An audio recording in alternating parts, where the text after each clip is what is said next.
Here we have update 22.10. Now the main focus of this update, since it is a mainline update, is of course quality of life improvements. But on top of the quality of life improvements, there is content for players who just don't want the fixes. And to start that off, there is the Mesa Deluxe Skin and Collection. Now the skin you can purchase for 165 platinum in the in-game market, or you can purchase the collection, which comes with the Perla Pistol skin, the Deluxe skin for Mesa, as well as the Constella Syndana for 225 plat. Now besides just the cosmetic stuff, there is the 3 new augments that were showcased in Primetime 193. Now there's only 3 because, as I said in a previous video, Equinox's has been cancelled and is being completely reworked in terms of design and effects. So to start off, we have Titania's Razorwing Blitz, which at max rank will allow players to increase their flight speed and fire rate by 25% for 8 seconds when using an ability. Now this can stack up to 4 times, with that bonus going up to 100% fire rate and movement speed. And you can pick this augment up at the New Loka or Red Veil. Moving on, we have Harrow's Lasting Covenant. Now at max rank, this will allow players to increase their critical chance duration on Covenant by 3 seconds for every headshot kill that they get. Now this augment can be picked up at Red Veil or the Arbiters of Hexus. As for our third and final augment, we have Lhave Burst, which will allow players to reactivate Lhave to then detonate it and deal 300 toxin damage in a 5-meter radius, and this damage will stack based on how many enemies are caught within the initial cast. And you can pick this augment up at the Parent Sequence or the Steel Meridian. And just before I continue, I saw a couple of people complaining that it's no longer viral damage and they changed it without notice, which they did give us notice about. They did say in the stream that these augments are subject to change, and basically it's common sense because it was the development build. Anyway, moving on, we have additions. Now they've added a reusable blueprint for converting intact Sentinel cores into exceptional sentient cores. Now this blueprint can be purchased from Onko in Nidus, but that will require the War Within's quest completion. They also added back the option to inspect players' profiles and stats while in the relay or Nidus just by walking up to them and interacting with them. They also made it so the Terrorist now has a new purple shield bar that will appear above the health bar just to inform players on how much shields the Terrorist actually has. They've provided players with the option to purchase one Former or the Former bundle when they've run out of Former and want to upgrade and Former a weapon. So that'll show up with 1 Former, 3 Former bundle, or cancel the purchase entirely. They've also added filters to the fish inventory screen at Hilux Shop in Nidus, with small, medium, or large fish. They've added distinct icons for elevator controls when going up or down, and they've also increased the speed of some of the elevators in the game. On top of that, they've allowed players the ability to decide who will send them friend requests by simply going into your options menu and choosing from the 3 options that are there. They've also allowed players to see how many of a given mod you own when you click on a linked mod in a chat. They've added a time of day text to the free roam node for the Plains of Eidolon. They've added the ability to replay the A Man of a Few Quests and Stolen Dream quest. They've added a small delay when transitioning to jog and run after firing a weapon. They've added a separate category for sentient and Eidolon kills in your profile stats. They've added each type of fish from the Plains of Eidolon into your codex. They've added defend icons to Eidolon lures in the Plains of Eidolon, which will turn blue when the lure is fully charged. They've also added options to flip horizontal and vertical artwork in your display customization window. They've added 4 new Grineer asteroid capture and loot rooms, as well as a new capture objective room. They've added a settings option for enabling and disabling hit sounds, as well as adding a Kuba count label under the confirm button when attempting to re-roll a rivet. After that, we have 2 changes coming to Vayhek. Now, his first one is making it so you can now damage up to 25% of his total health, which was previously 10% while his propaganda drone is active, which apparently will reduce the time of waiting around, which is a big fucking issue when it comes to Vayhek.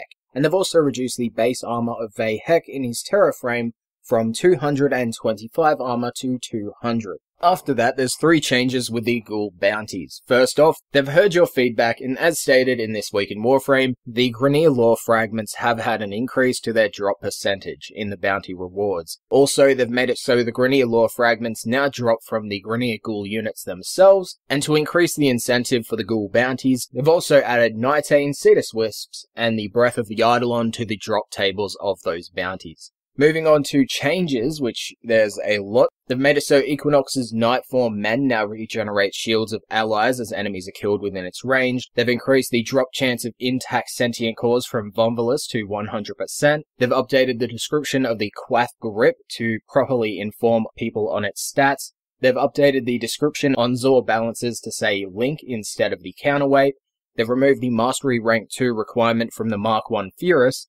They've updated the design council tips that appear in the top right hand side of the loading screen. They've made it so bounties are now mastery rank tiered in Cetus, with the example shown that the second bounty requires mastery rank 1, the third bounty mastery rank 2, and so on. They also made it so when the acolytes go live, players will be able to see them in the world state panel only once they've completed Vor's prize. Eidolon lures will now follow both Warframe or Operator rather than just the Warframe. Warframe Spectres are now much smarter. They've worked on the intelligence of the AI system, and now they're much more effective with their weapons, and they've also made it so their power casting logic is a lot better.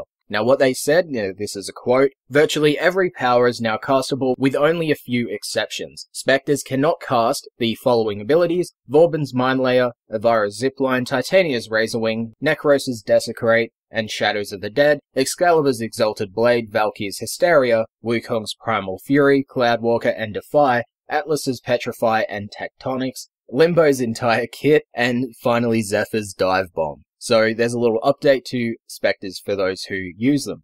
Moving on, security cameras now trigger more intelligently, so they'll probably spot us a lot more. They've improved the UI on defection missions by having instruction text, aligning objectives, and better color coding for defector icons. They've increased the duration of the duality augment for Equinox to be 10 seconds at max rank. The second dream now has 2 volts instead of the 3 during the first spy mission. They have disabled Stalker, Arc Traps, and random transmissions during some quest missions. And instead of redundantly showing both fire rate and charge rate on bows, they now hide fire rate unless they're comparing to a non-bow weapon. They've changed the background on selected Tenno customizations to be the same white as when selecting customizations from the arsenal. They have improved toggle sprint so that sprinting stops less often. Standing in place with sprint key down no longer causes the sprint posture. When a player tries to sell their last sentinel, a more informative message will appear to explain why it can't be sold. The Soma Chord now continues playing where you left off when you return to your orbiter. The Soma Chord tones will now have their own marker icon when waypointing and finding one in a mission. They've removed the kill unalerted enemies or hack one terminal challenges from the Law of Retribution and Jordas Verdict raid. The War Within choice scene has been changed to be untradeable. They've tweaked the Cryona Cyandana default tint colors to better match the original Steam Workshop image. They've increased the health of the Loki Spectre in the Neptune Junction on Uranus. They've removed Equip Sound from the Fishing Spear. They've changed the wording of Disable Sniper Scopes to Use Sniper Scopes. They've increased the follow radius of the drone in the drone hijack incursion from 30 meters to 50 meters. They've lowered the health of Grenier auto turrets from 1250 to 1100. They also lowered the health from 650 to 550 and armor from 100 to 75 on the big dropship turret. They've tweaked the wording of the landing craft menu. They've renamed place decorations to just decorate, and they've renamed customize interior to interior colors, as well as flipping those two in the menu. They also made it so the Nox enemies will now react when damaged by a stealth attack. Operators will now automatically go back into void mode after a void blast if crouch is still being held. They've replaced the old damaged Lisette ship in Vor's Prize Cinematic with a new damaged version. And finally, the Sabotage Missions on Settlement, Shipyard, and Gas City tile sets now have 2 stages.